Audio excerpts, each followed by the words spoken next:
My name is Fernando Rojuela, and I'm in the Department of Folklore and Ethnomusicology. And on behalf of the Colloquium Committee, Dr. John Kay, Kimberly Watson, and me, we welcome you. Additionally, I'd like to thank our staff up front, Michelle Melhouse, Tony Arcuri, and Elise Suarez, who work behind the scenes to make events like this happen and do a lot of the heavy lifting. So before I pass the mic to Dr. Max Jack, I'd like to ask folks to, if you have phones or other noisemakers, to go ahead and turn them off or put them in flight mode.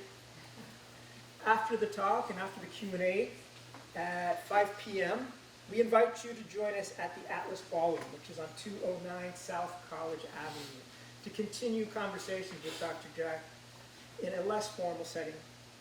I'm driving, he's biking, so I have room for 4 people if you would like a ride. This has grown less popular, but I'm still doing it. I like it. On behalf of the committee, we wish to acknowledge and honor the indigenous communities native to this region and recognize that Indiana University Bloomington is built on indigenous homelands and resources. We recognize the Miami, Delaware, Potawatomi, and Shawnee people as past, present, and future caretakers of this land. And I also do this as it does benefit a colleague and friend. Renato Yazzie is a musicologist, ethnomusicologist, and is the founder and director of the American Indian Music Scholarship. Anytime I do say the land acknowledgement, I donate $20 to $25. I'm not asking you to, but I do have the website there if you wish to join. That money goes towards the musician scholarship for indigenous kids. Dr. Max Jack, it's going to be. I get it a lot. Dr. Max Jack is our visiting assistant professor in the Department of Folklore and Ethnomusicology. Max received his PhD from the University of California of Santa Barbara in 2019. More recently, he was a postdoctoral fellow at the Max Planck Institute for Human Development and the Center for the History of Emotions in Berlin before he came here to IBU. Dr. Jack has conducted field research in Ireland and Germany on hardcore sports fandom and the musical and affective dimensions of social and political movements, focusing on the friction and anxieties that fans create in the public sphere as dynamic social and political actors. His research articles have appeared in Ethnomusicology Review, Social Science History, TDR, the Drama Review, Resonance, the Journal of Sound and Culture, Ethnomusicology, and a chapter in the edited volume Football and Popular Culture. Earlier this year, his monograph, Insurgent Fandom, was published by Oxford University Press. Dr. Jack is an ethnomusicologist of sound, affect, and social movements, and has situated himself quite nicely in our department's engagement with themes of environmentalism, social movements, sports, state violence, revolution, and public performance. At this time, won't you please help me give a warm welcome to Dr. Max Jack.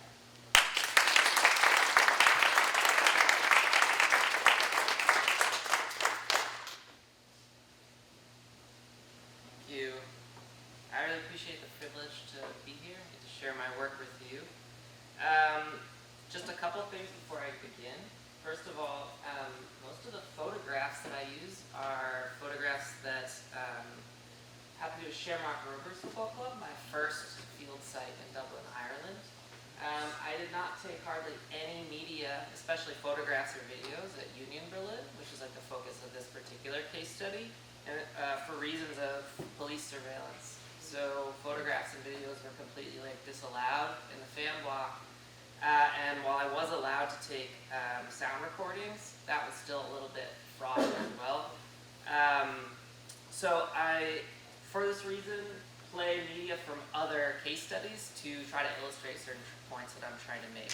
I also think that because of the more kind of intimacy that I had with the Shamrock Rovers ultras, I can convey some of the arguments that I'm trying to make about atmosphere, some of these more conceptual arguments. So that's the kind of compromise that I've made here. And with that, I will jump in. Cramped shoulder to shoulder with the traveling supporters of Football Club Union Berlin in the bowels of the half-empty Red Bull Stadium in Leipzig, the game is underway, and I can hear the placid murmurs of the home fans echoing above us.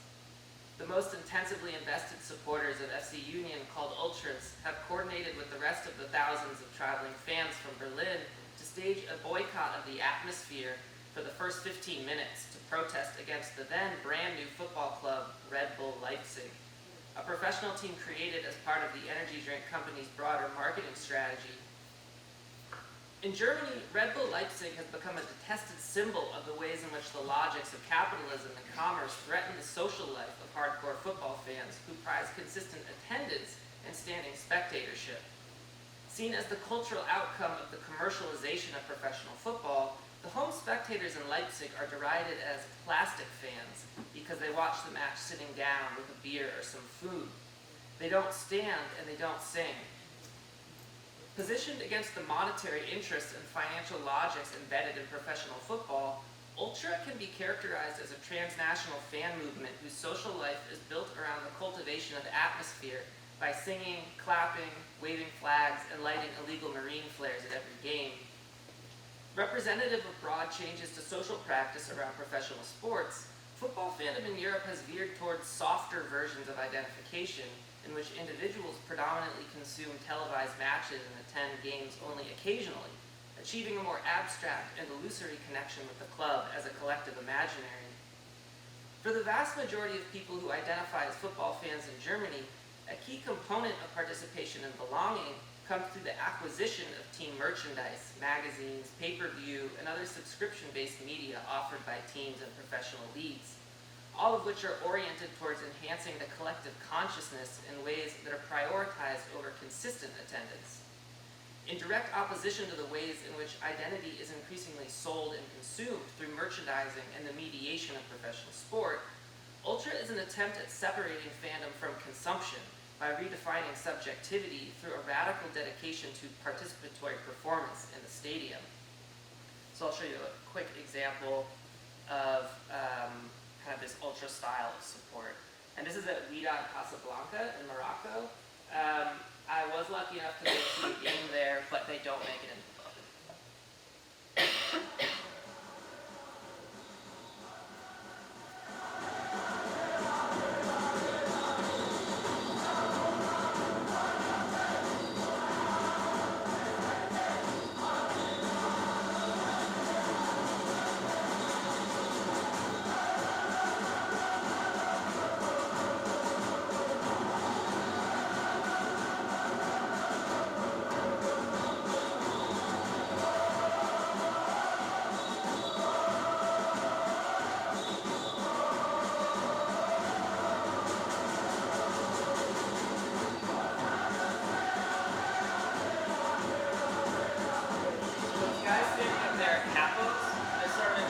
Choosing the song.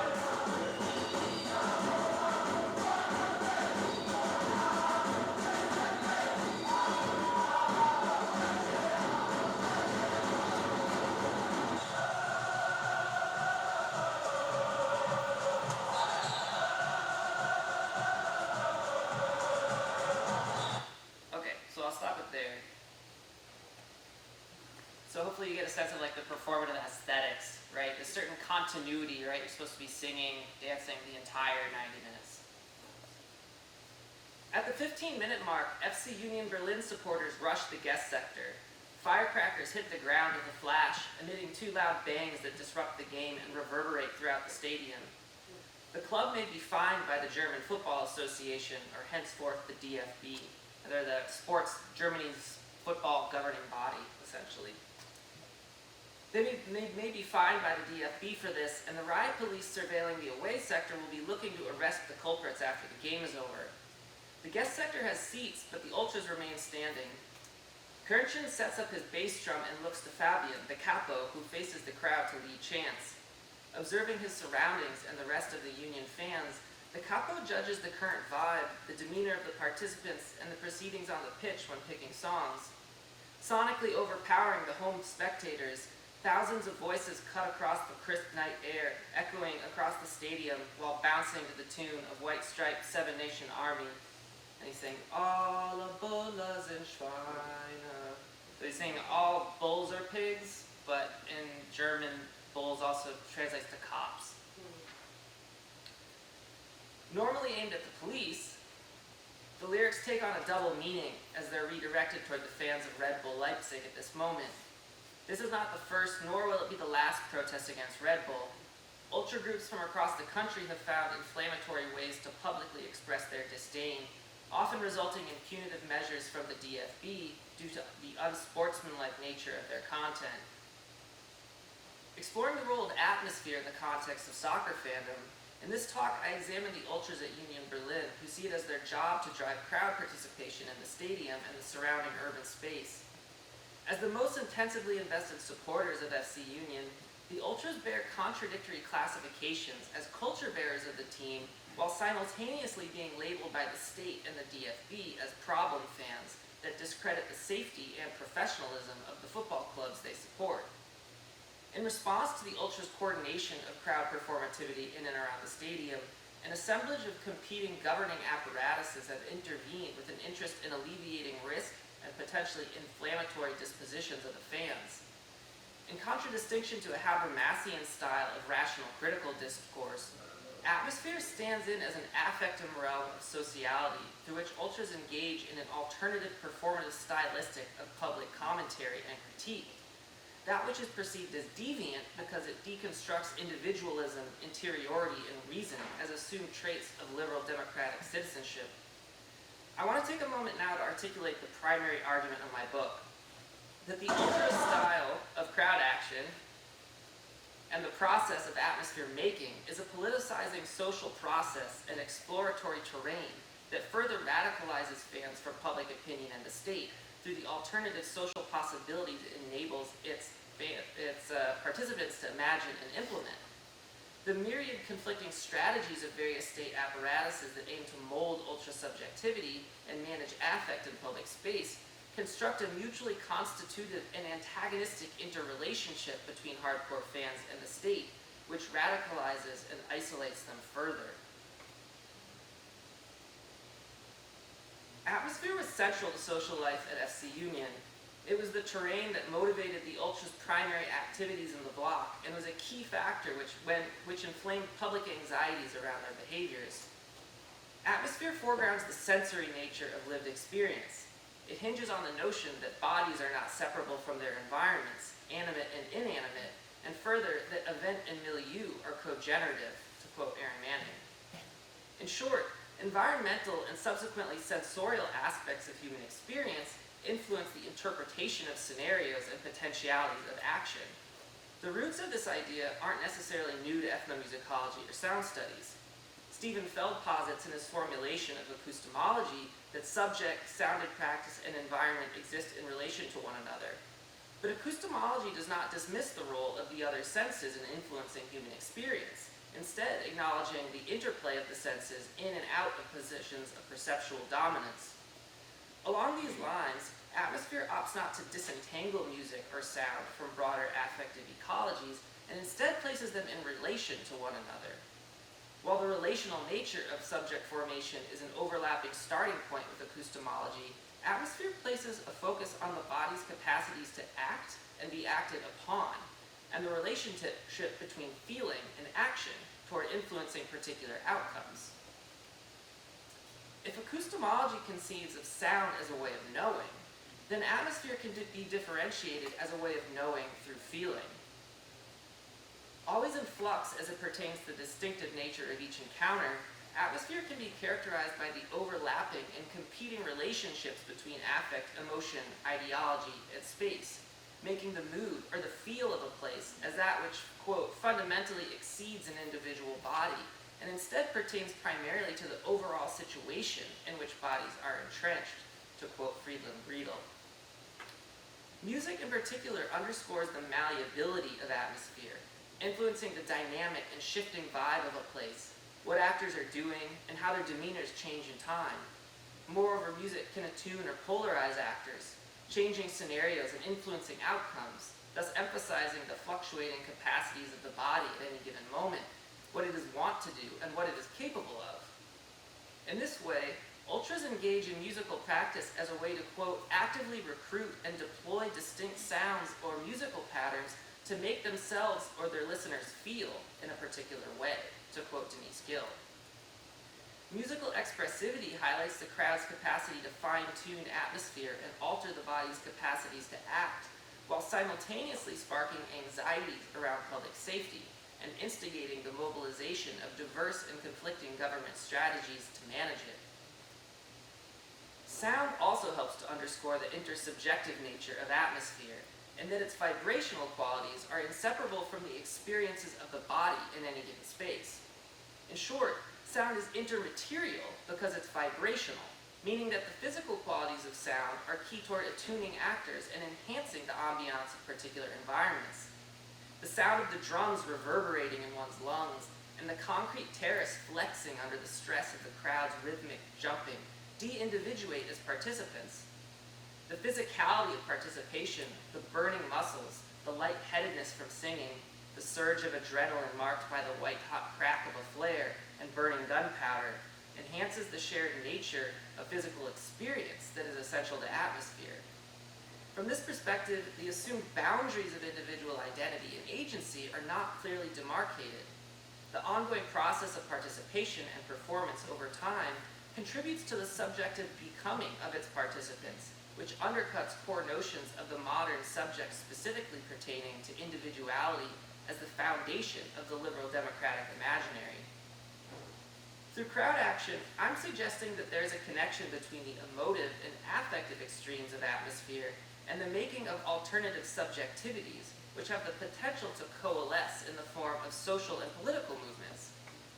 In a contemporary context, the engineering of affect has become a key strategic component toward achieving political efficacy, that which ultras are adept at harnessing. Largely erased through the fascination with fan violence in popular culture and the public sphere, the political and activistic dimensions of ultras' activities in Europe often never reach public awareness. However, ultras have in fact played key roles in some of the most significant mass protests and uprisings of the 21st century, including those in Tunisia in 2010, Cairo in 2011, Istanbul in 2013, and Kiev in 2013. In and outside the context of sport, ultra has become a form of social and political commentary in its own social milieux. Based on my field sites in Berlin, I'm arguing here that crowd action within the context of sport serves as an enculturating process with radicalizing political potential from which participants experience the world from a different vantage point. By disrupting the logics of public space, crowd action and its insurgent atmospheres cultivate alternative epistemologies of citizenship through the creation of scenarios in which participants are confronted by the apparatuses of government that seek to mitigate their inflammatory potential. While ultra may contain elements of radical social and political potential, I also find it necessary to point out dimensions of moral ambiguity within the movement that complicate ultras as clear-cut protagonists. Though an overarching positionality against capitalism and an ethos of direct democracy were central tenets of the fan scenes that I became involved with, there is also a broad valorization of quote-unquote tradition that consolidates ultra groups across Europe as primarily white and male, and many outside Europe as exclusively male. In this way, exclusionary social dimensions exist alongside grassroots democratic practice, making hardcore fandom an often compelling and problematic site of alternative world-making. Several months after my arrival in Berlin in January of 2016, I was making flags at the stadium with hundreds of other Union fans in preparation for a large choreography to celebrate the 50th anniversary of the club's founding, which would include a medley of crowd covers and thousands of flags, as well as pyrotechnics. So I'm going to pause for a second, fast forward to the game, show you kind of this aspect, these crowd choreographies, and then we're going to kind of rewind and then go back to the day before. This takes like thousands of hours of like human time to make these choreographies and like thousands of dollars. I think this costs about $20,000.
full-time team of government-funded social workers dedicated to the fan scene at Union was also there helping out.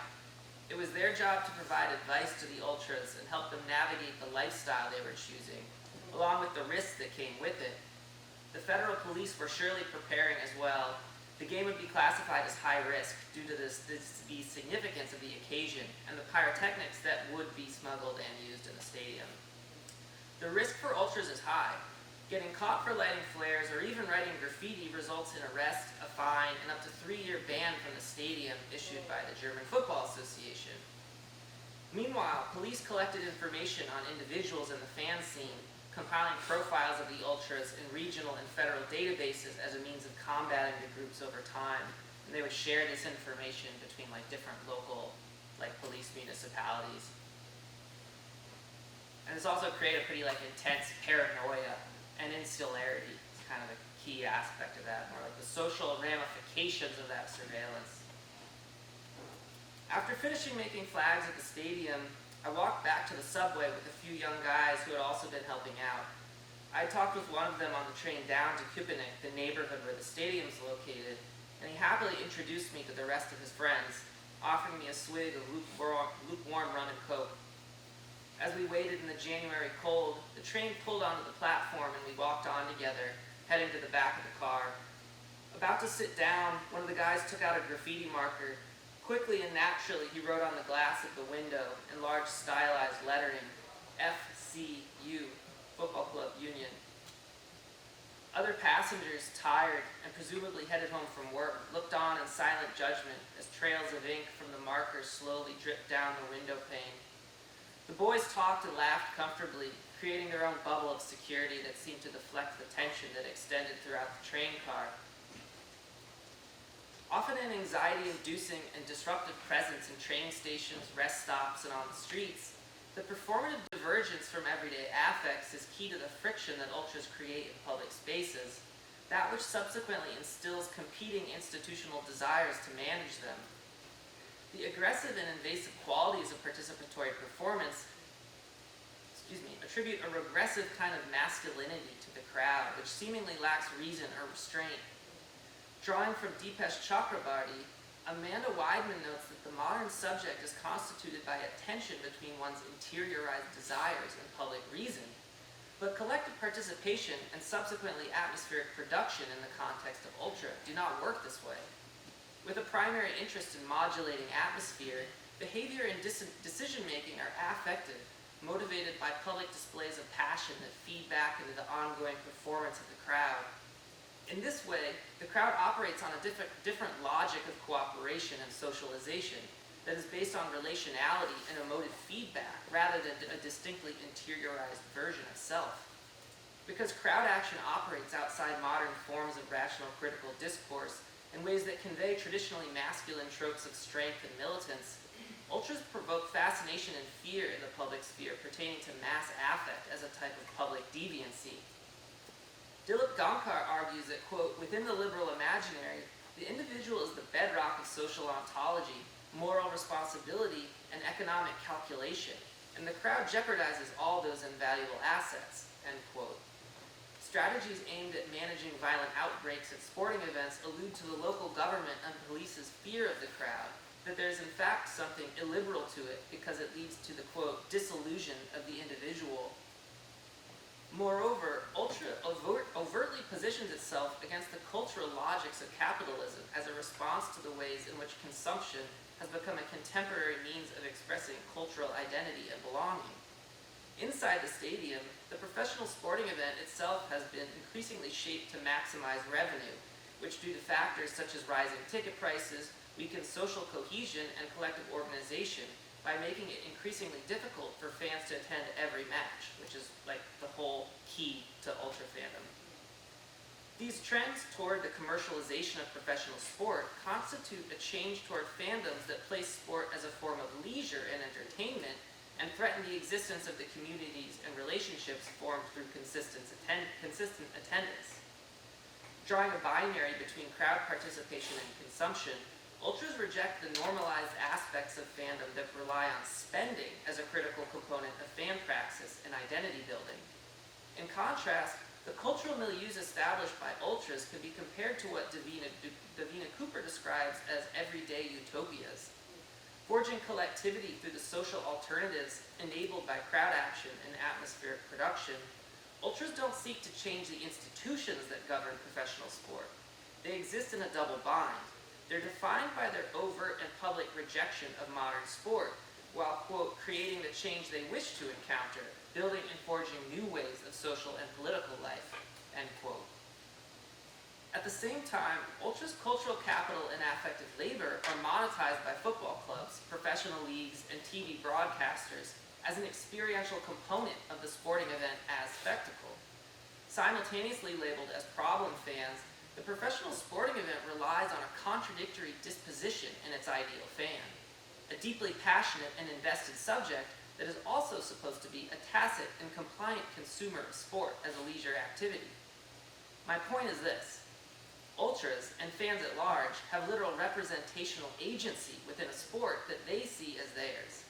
At the heart of the struggle to be seen and heard is an issue of representation and collective determination.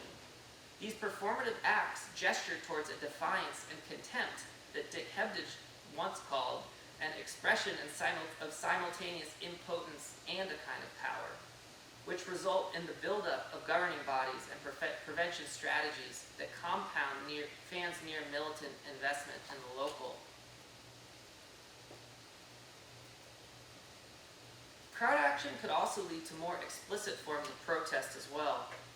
On a cold January afternoon in 2017, the FC Union Ultras gather in the center of the Old Town Köpenick to lead a march to their home ground, the stadium at the Alte Forsterei, before a benefit match, just a friendly match, not even like a league game, which was organized against Austria Salzburg, a new team that was formed by the fans when their previous club was bought by Red Bull and renamed Red Bull Salzburg, right? So previously we were at this game with Red Bull Leipzig, right, is a German club, and now, so there's like Red Bull owns a series of clubs, and this club they bought in Austria and they renamed it Red Bull Salzburg. After the takeover, the new management subsequently changed the club crest and the colors from purple to that of the brand, a decision so insulting that the old fans stopped attending matches and formed this new club. The newly founded club, Austria Salzburg, found itself in a dire financial position and in need of money that it didn't have to remain in the Austrian First Division. Seeing the commercialization of football as a primary threat to their existence, the Ultras at FC Union wanted to show what fan culture looks and sounds like as a gesture of solidarity to Austria Salzburg. As we stand around at the meeting point in the Altstadt Köpenick, the square begins to fill with people. 1,000 people strong, we walk through the streets chanting and clapping in unison, stopping at the narrowest point between buildings where our chants are amplified loudest. Flares are dropped and red smoke rises from the ground as we sing. Working like a drug that pumps through your veins, adrenaline spikes as the smoke hits your nostrils and stings your throat. The police have gotten wind of the march, and the scene begins to change dramatically. What began as several officers standing on the margins has accumulated into a crew of vans with flashing lights full of riot police. Flashing lights full of riot police, correct. Offering unsolicited accompaniment on the way to the stadium, the vans await the crowd as they emerge from the narrow streets of the Altstadt, encircling us, transforming an emotional but peaceful scene into a tense affair.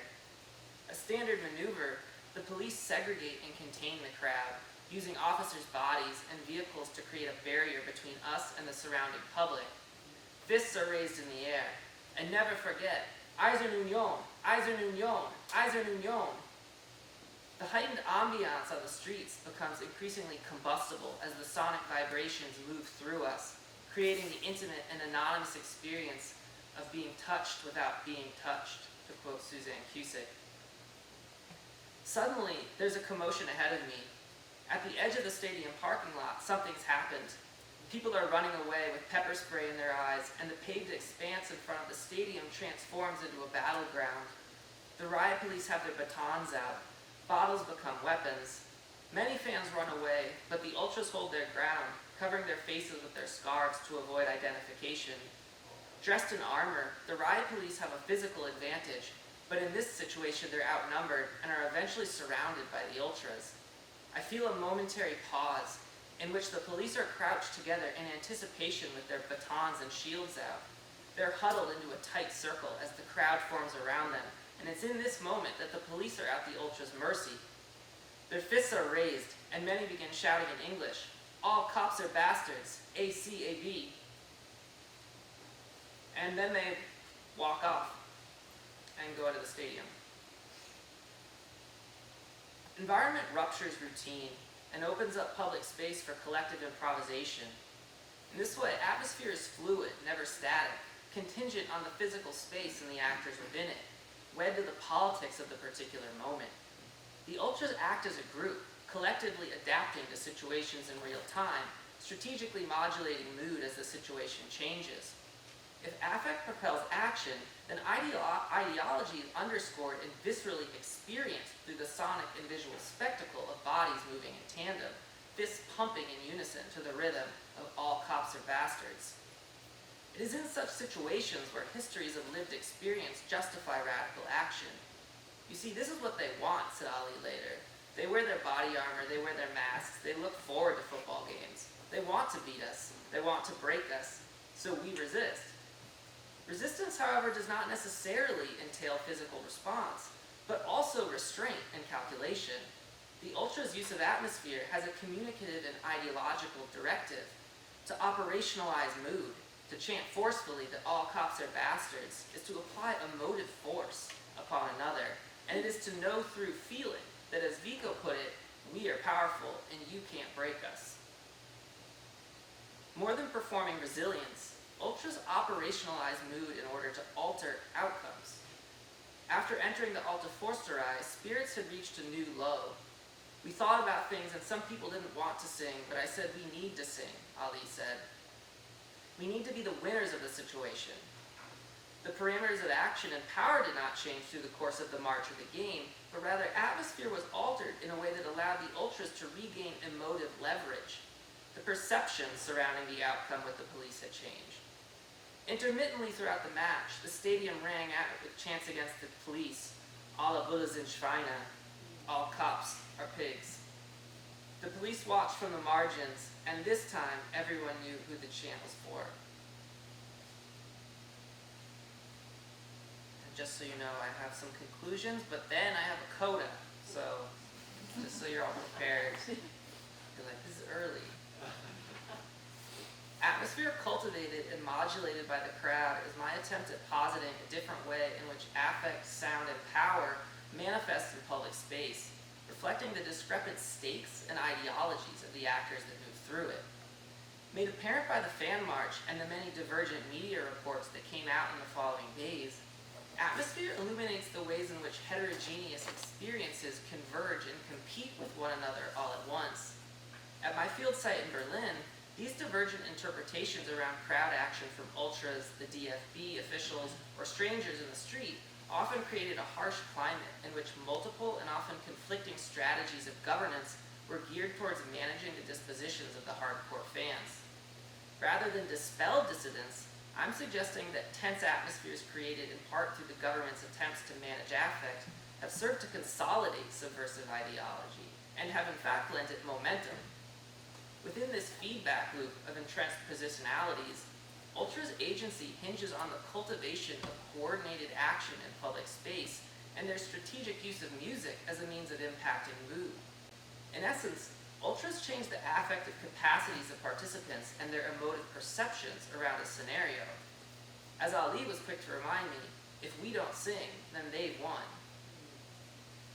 As a countercultural movement with little confidence in its governing bodies and little hope or interest in systemic change, ultra as a philosophy and collective mentality is charged by a disaffection that feeds on the affective heights of public transgression. It outlines a political impulse with little interest to reform the Bundesliga or the DFB because that would first imply their legitimacy as institutions at all. Representative of a broader crisis of political agency at large, ultras are but one case study in a contemporary moment where social and political discontent have no clear avenue towards satisfying governmental transformation. I've argued that crowd action and atmospheric production stand in as their own social alternatives, that which grates against the spectators and institutions that ultras define themselves against. Across all three of my field sites, the intervention of governing apparatuses with overlapping and conflicting strategies to manage ultras' affective potential had counterproductive impacts, exposing primarily young men to the antagonistic and punitive dimensions of governance, while simultaneously being approached by advisory groups such as lawyers and social workers aimed to counsel them through their adverse circumstances. These diverse and often ideologically contradictory strategies of governance elevated stadia into hotly contested terrain, which ultimately insulated ultra groups from the broader public and further radicalized them in relation to the state. One can make the case that there are multi-directional crises of hegemony at play here. On one hand, ultras can be presented as a radicalized reaction to the erosion of traditional fan culture, put that in scare quotes, traditional fan culture, and local community, that which happens to be predominantly white and male in the European context. On the other hand, affective governance is driven by the perceived threat to bourgeois sporting morality and public safety in the context of a game turned experiential commodity. It is stadia where these perceived crises converge and illuminate social struggle in public space, which have become a breeding ground for radical politics spanning the political spectrum. Feelings of disaffection and alienation underlying crowd support are instigated by much broader societal issues pertaining to collective determination, freedom of expression, and a lack of democratic representation of the fans by national and international sporting bodies like the DFB or FIFA. It's important to acknowledge that many groups, including the ultras at FC Union, assert themselves to be apolitical.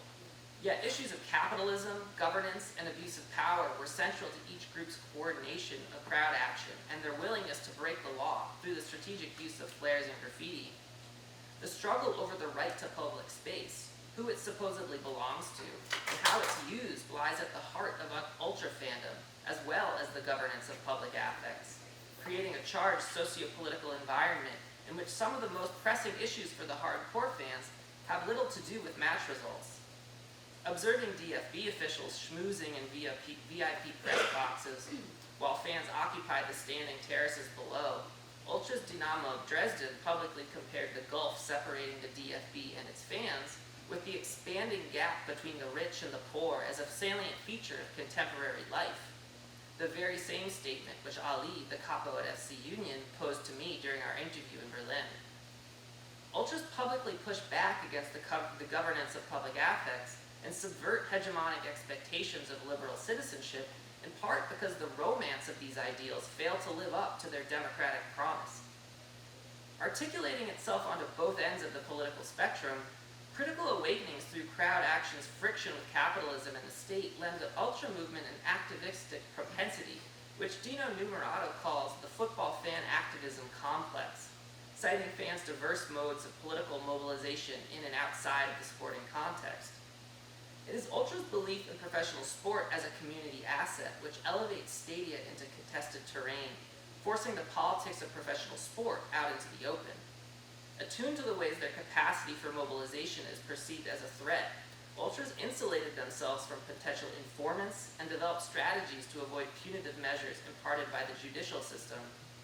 This Cold War between ultras and the government transformed hardcore fandom itself into a political incubator and a tactical training ground for which styles of protest and direct action were developed and applied outside the sporting context. Extending across the lines of institutionalized politics, ultras often embrace a populist logic of social and political commentary, harnessing discontent in ways that expand the movement's capacity to attract and mobilize new and old participants. While there are rightful anxieties around populism as a tool of the political right, critical theorist Ernesto Laclau and Chantal Mouffe, as well as more recently Robert Samet, show that populism is not an exclusively right-wing phenomenon, and it can also illuminate valid critique and enable grassroots upswells against elites, which can lend diverse social and political movements critical mass. Along these lines, ultras highlight the incredible amount of money that flows through professional sport and point toward the corporations and governing bodies that benefit from their own policies. They also critique the increasingly indistinguishable line between fandom and consumption, and the ways these changing fan practices cultivate docility and compliance around the design of the professional sporting event. Ultras didn't invent these criticisms, but they repackaged them through crowd action and protest. While they're one of the most vocal and tactically militant wing of fans in the stadium, their point of view resonates with broader segments of their respective fan bases that subscribe to the notion that football is defined by the community that develops around it. Governing bodies like the DFB argue ultras are a radical minority, while ultras argue that they represent the interests of most fans, or at least the real ones. Based on their inflammatory public critiques of capitalistic dimensions of professional sport, ultras' friction with the government and media have become transnational unifiers in ways that have allowed the frustrations of fans to coalesce into a coherent movement across heterogeneous social and political terrain. Operating within the breeding grounds for the possibility of a radical politics, attempts at creating alternative social and affective formations illuminate the external constraints that fashion how political mobilization comes together and at other times falls apart in ultras' aspirations towards collective determination. It also creates opportunities for football fans to see how their circumstances intersect and overlap with the critiques and aspirations of other social and political movements outside of professional sports.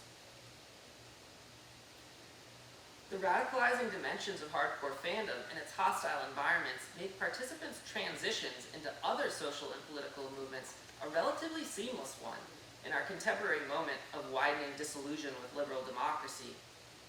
Not so far afield from the experiences and positionalities conjured through hardcore fandom, overlapping criticism of the state and global capital are extremely relevant to causes in and outside of the ultra movement. In the last few months of my fieldwork in the summer of 2017, I took a bus to Hamburg from Berlin to meet up with my interlocutor Sal. On this particular weekend, we were not going to a football match, but to the protest against the G20 summit, an annual forum for the most influential governments and banks in the world. The event was being held in close proximity to the home ground of FC St. Pauli and their notoriously radical left fan base. The choice to host the summit in a city with a legacy of anarchist and left-wing political thought seemed like a strange decision-making, and it was very clear from media reports that the state was gearing up for an all-out war on the streets between protesters and police for the multi-day event.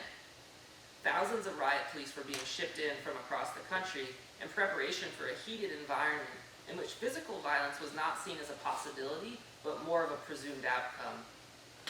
Anti-fascist protesters from around the world were traveling to be there, kicking off the event with a demonstration called Welcome to Hell, which ended with the riot police driving a number of protesters from the street all the way down to the river and into the water.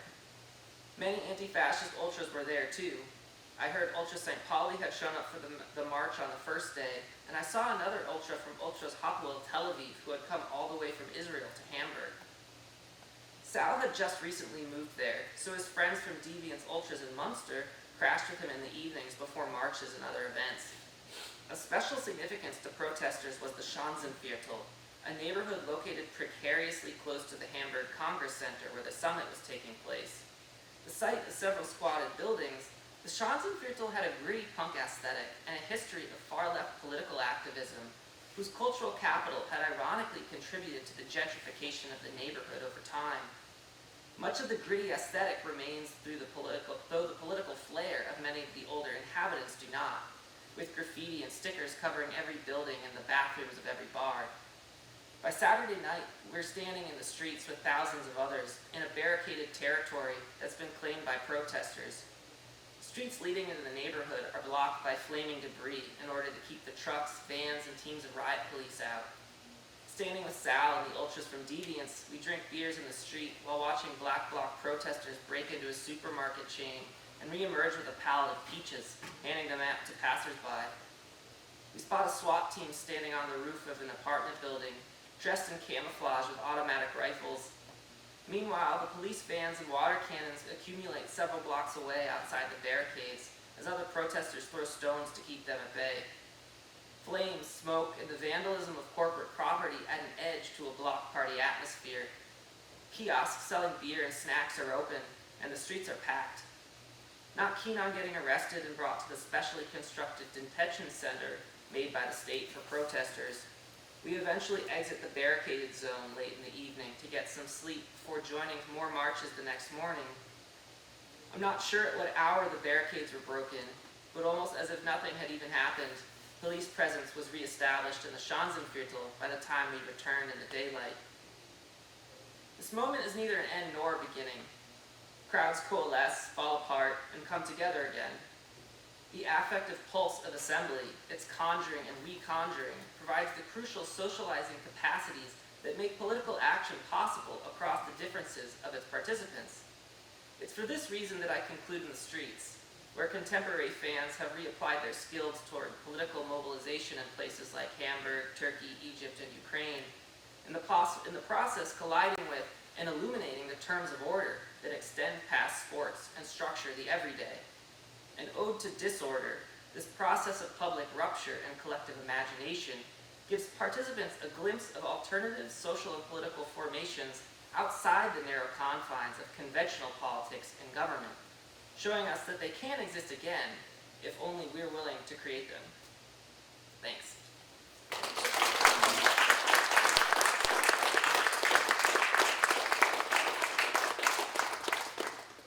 I'll let you handle the field of questions as you please. Sure.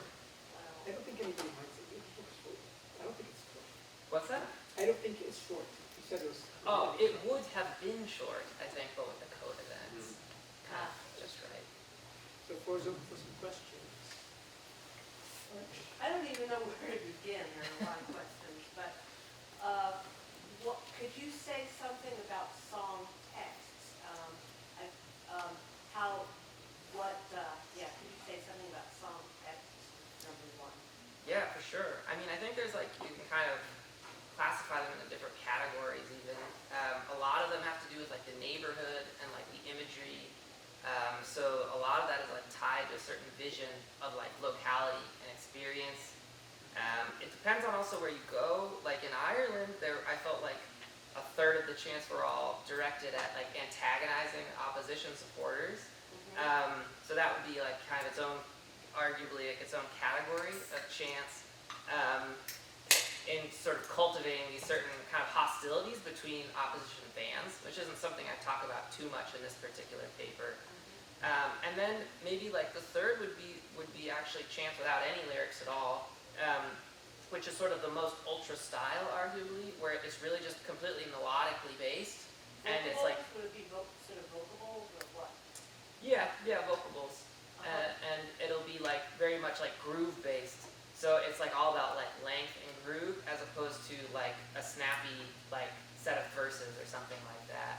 And I think that kind of speaks to this idea that the ultra style support was about cultivating atmosphere through continuity. But lyrical content still plays a really important role in getting particular messages across as well. Are there particular song leaders in these contexts? At any given event, how does that work? It also depends, but usually yes.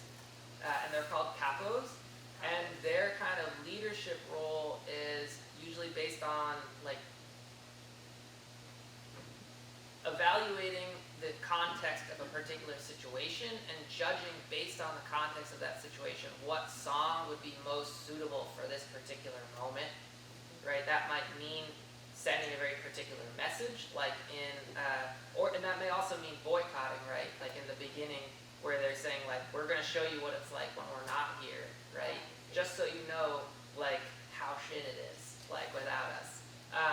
So there's all sorts of different ways of kind of sending a different message, but a lot of it also is about what's going to be the right song for this moment in order to boost the atmosphere or create particular outcomes that are most suitable for what we want.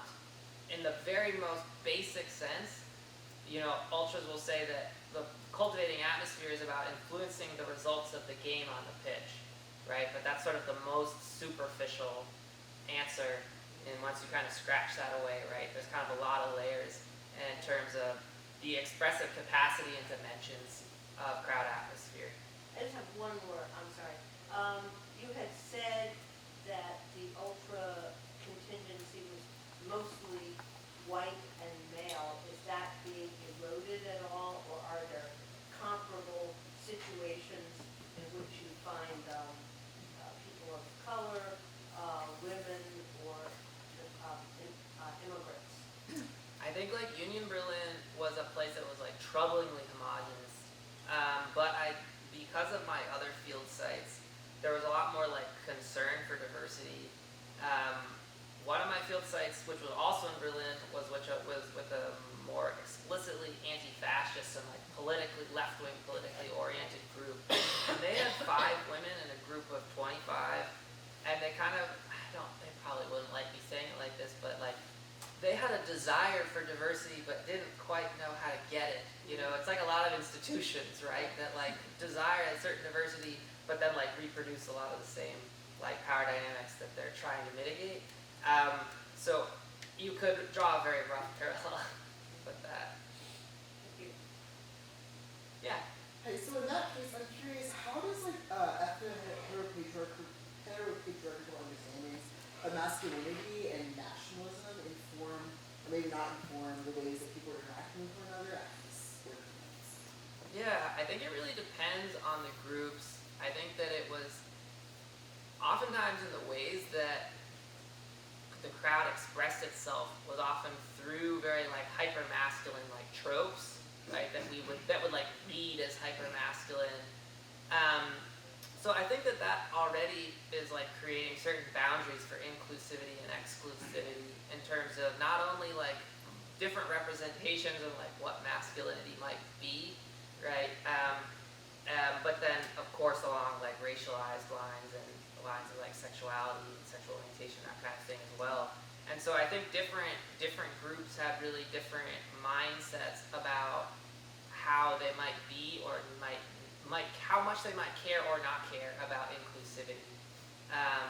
So some groups like Black Corner, this anti-fascist group again, they did like specific choreographies that were like about like they had this one choreography like "Love is Love," and it was done in coalition with the coalition. I'm forgetting the name of the group, but it was like a pro LGBTQIA choreography essentially.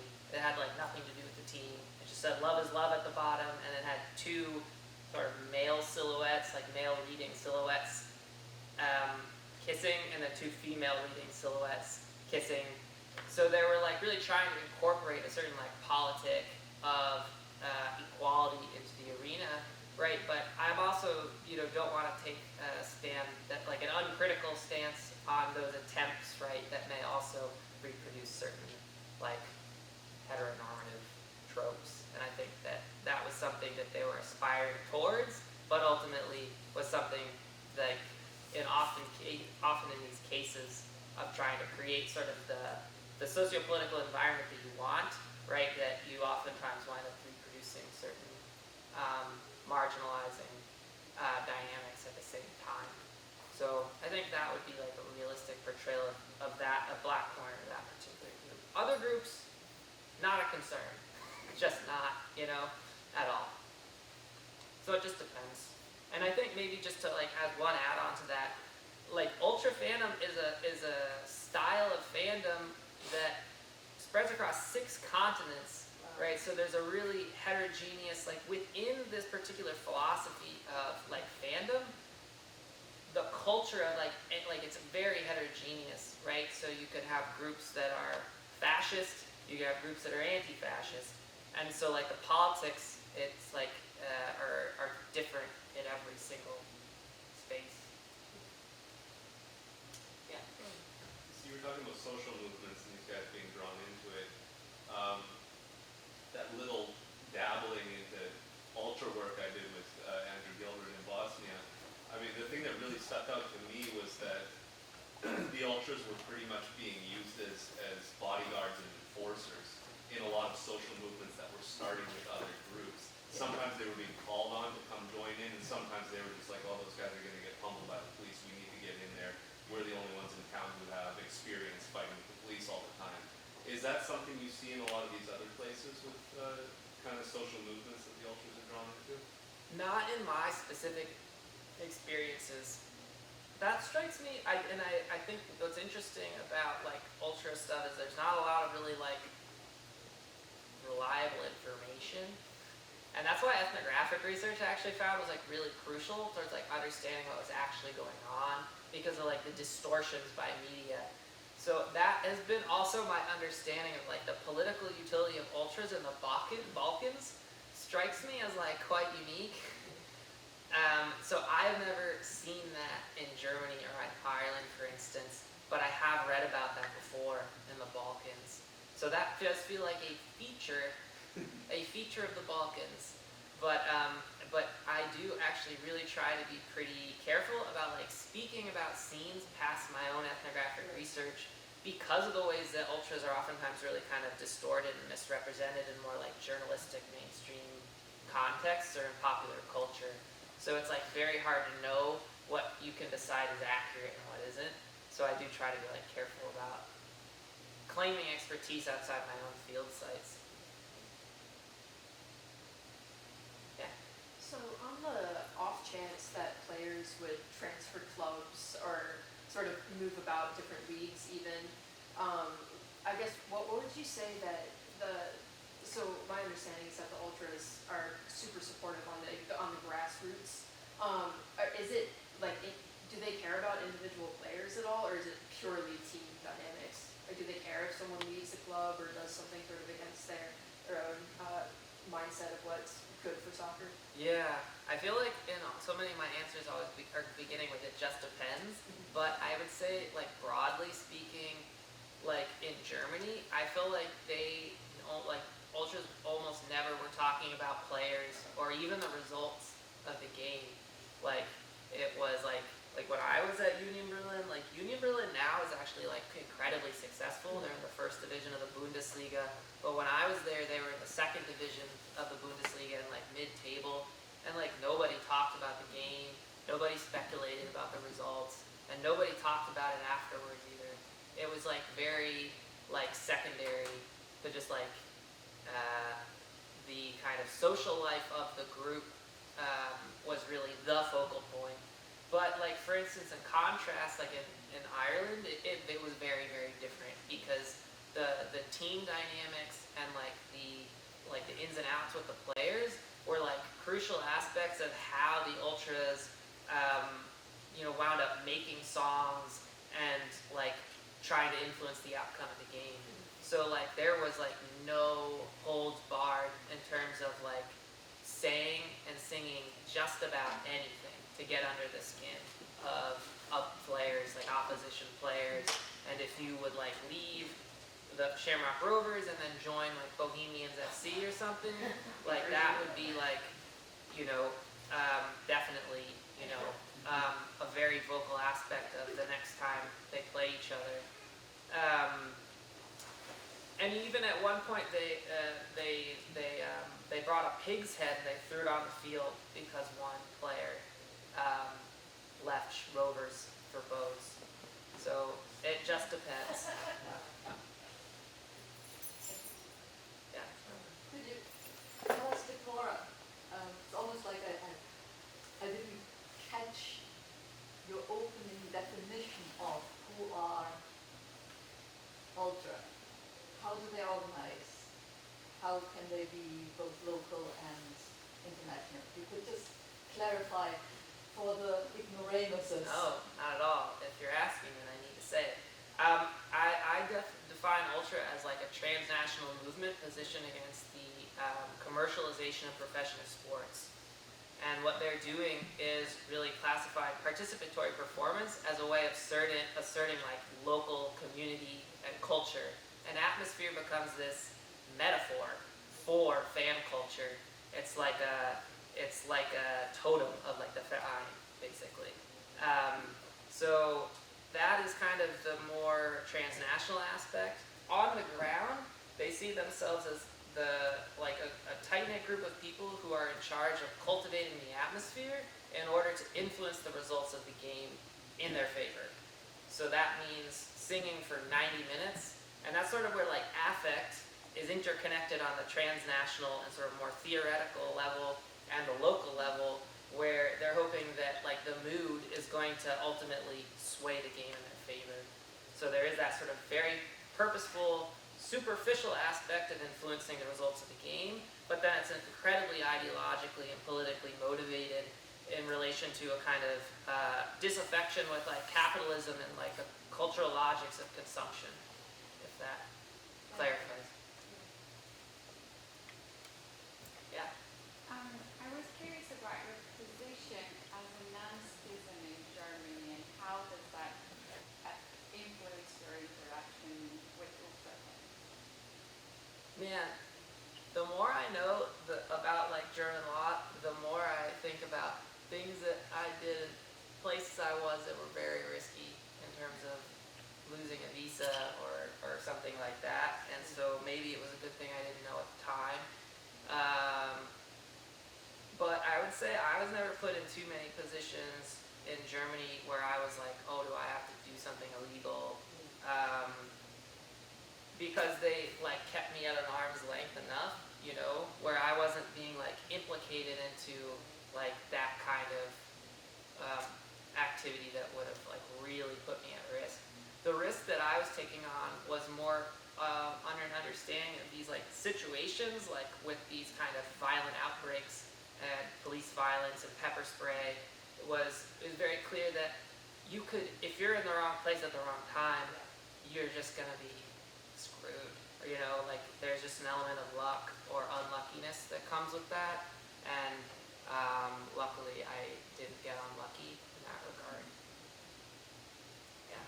Yeah, so then kind of in that direction, I was really fascinated by the spectacular like pyrotechnics and things that were happening in stadiums.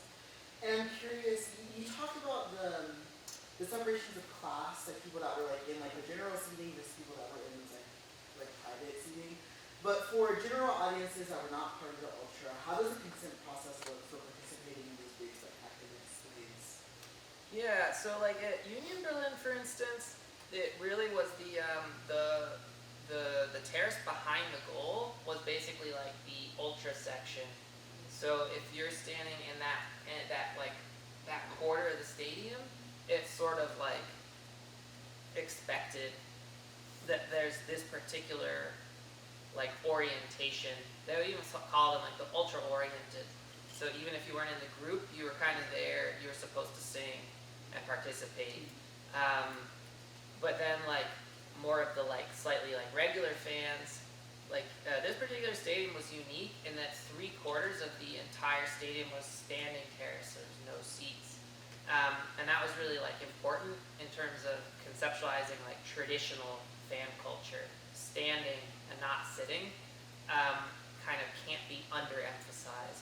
So that was really an important aspect of the fan culture at Union Berlin at large. But the slightly more like regular fans, they would have kind of had a similar idea about being kind of very suspicious of the German Football Association and like taking away these facets of the stadium experience, right? Like if they were to build seats, for instance, they would make more money, but it would really take away from a certain kind of style of fan experience that they would want. So that was like a very large portion of the fan base at large was very kind of like anti-German Football Association and had this idea of like traditional spectator culture. And I'm trying to really scare quote the traditional part, you know, but the certain idea that this is what football was always supposed to be, I think was a very predominant idea, even outside of like the ultra section. But that wouldn't have been the case at other clubs. Like Union Berlin was kind of unique in that sense. What I will say as a kind of, maybe to counter myself a little bit, is that like there are other fans at Union Berlin who really didn't like what the ultras were doing. And so there was like rumors about like informants, that fans were like informants for the police. And I've heard like stories like that. And so I heard even stories about like the German version of Homeland Security was like trying to turn one of the ultras into an informant. And so there's this real culture of like paranoia and insularity So even though most of the fan base they would have generally liked what the Ultras were doing, even if it wasn't their style of fandom. There's definitely people who didn't agree with it, and it kind of created an even harsher climate. Yeah, in that framework of paranoia, and on the part of Ezgi's question as well, I'm wondering, within your work, how do you work with the Ultras in your community to consent to publish this information about them and still protect their identities, in order to not create kind of this like discernible trace of who's doing the illegal things and how can we speak about it? Yeah, absolutely. A lot of people are using pseudonyms in the book. Not everyone. Usually ask what they want their name to be.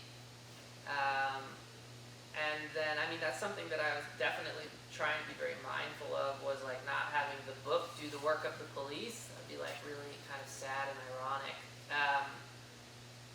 So I think it's really about considering like what details are like useful, because I do think like information is kind of one of the biggest weapons that the state has, and that's really one of the ways that shaped like the fan culture at these fan scenes, with a very strong understanding that information was like your biggest strength, and withholding information was a strength, and giving it away was often exposing yourself and making yourself vulnerable in all sorts of different ways.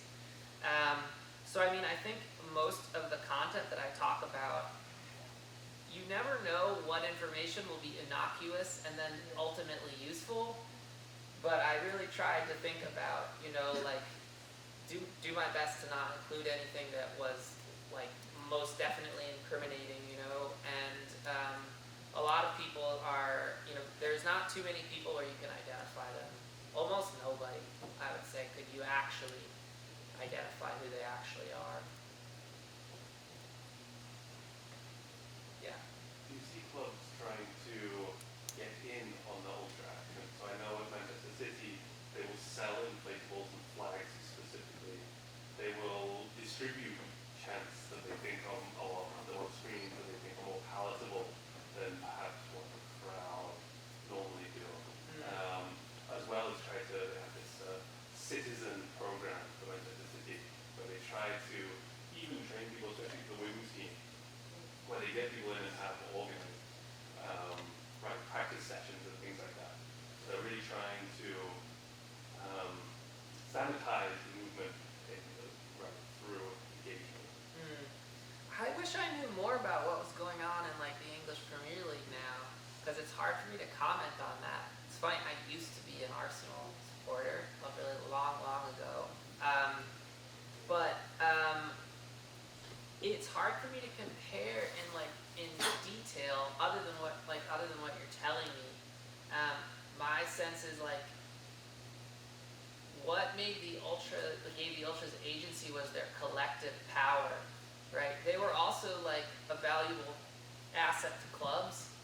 They made the football experience, right? Like going to a football event is still a capitalist endeavor, right? You're creating a product, but a key aspect of that product is the affect that you put into it. And so the Ultras are a really crucial ingredient, but they're an unwieldy ingredient within that capitalist, structure, where the revenue stream of the stadium event is actually still pretty important, though I know broadcasting is an even bigger piece of that budget.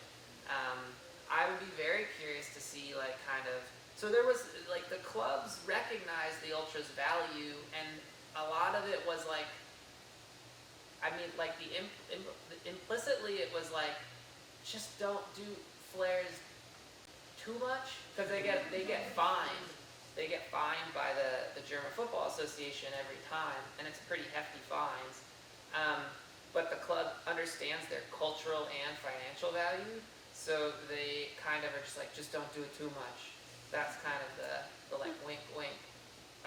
Whereas in other situations, I'll bet you if you did that at Man City, man, you'd be out of there maybe forever, to compare, my other field site with this group Black Corner was an ice hockey team, the Polar Bears, which is built, it's in Germany, but it's built, the whole ice hockey league is built on the American,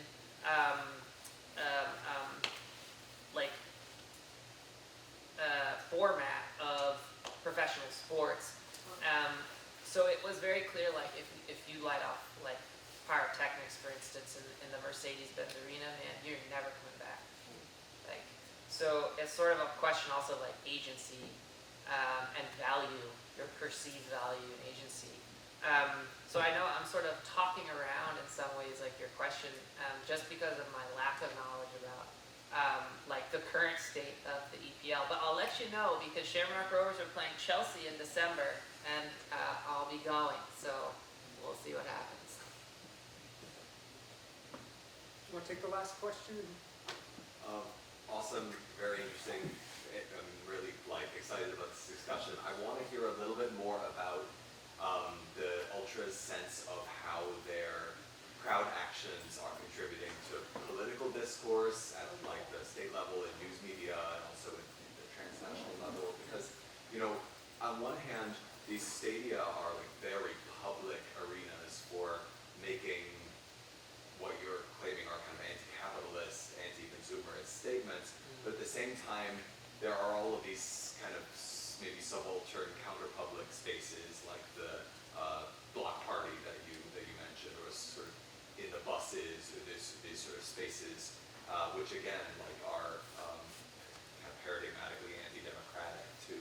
So is there a sense that the ultras are contributing to kind of a larger political discourse in the public sphere? That's a good question. In the tradition of this Q&A, it just depends. But I think I think one thing that I noticed is kind of counter to one of the things that I noticed is that a lot of times the critiques that they're making are not legible.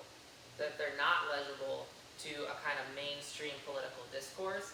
And that's kind of my role as an ethnographer, is to help translate that into a language that is kind of perceptibly political. And so I do think that would maybe be the crux of this, but of course that's not always the case. It's more about when ultras decide they want to shift and crystallize into a discourse that is legible as political to people who aren't ultras. I think you can even see it with left-wing ultra groups now will be doing because it's very a very specific context. You have some left-wing ultra groups that are expressing very pro-Israel sentiments, and then you have other left-wing ultra groups that are very explicitly expressing pro-Palestine sentiments, right? And so these are issues that we then perceive as political in a traditional sense. So it's more about when they choose to kind of shift into a particular register that will be legible, and they're also okay, now we're not just talking to other ultras, okay, we'll talk to a broader public.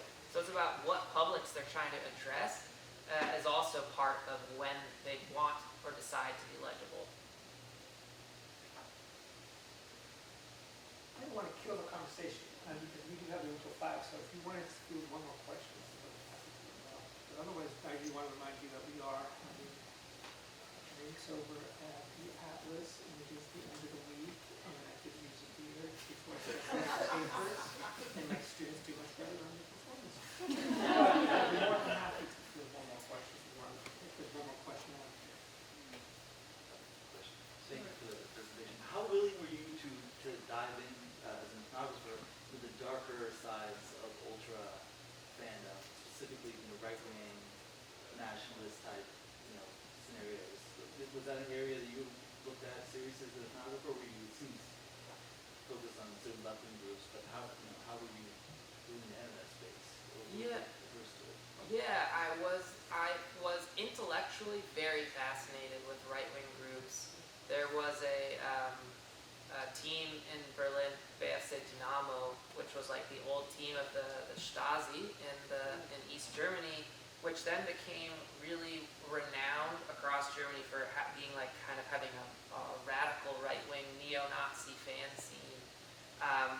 creates all sorts of interesting discussions about, like, conversations about, East German authoritarianism kind of merging with imaginaries about, histories of fascism. And so I found that incredibly interesting, but I found it more important because what I wound up going with in this case was that there's already a lot of stereotypes around hardcore fans being right-wing, and so I decided on an intellectual level or for academic reasons that it was more interesting to complicate some of those narratives. I also don't focus on violence that much, not that it doesn't exist in these fan scenes, but that it's not the point. And so I think I'm trying to complicate certain aspects about, like, ultras, they're like Nazis, right? Or like ultras, that's just like hooligans, right? And there's like aspects of that it's like, yeah, I wanted to make sure that I didn't feed into pre-existing stereotypes. But that being said, the other aspect was just like personal. I just like don't think I could stomach it. So like you're also making those kind of personal decisions in the field, like what am I willing to do? And I think that for me was just like, I'm not for it.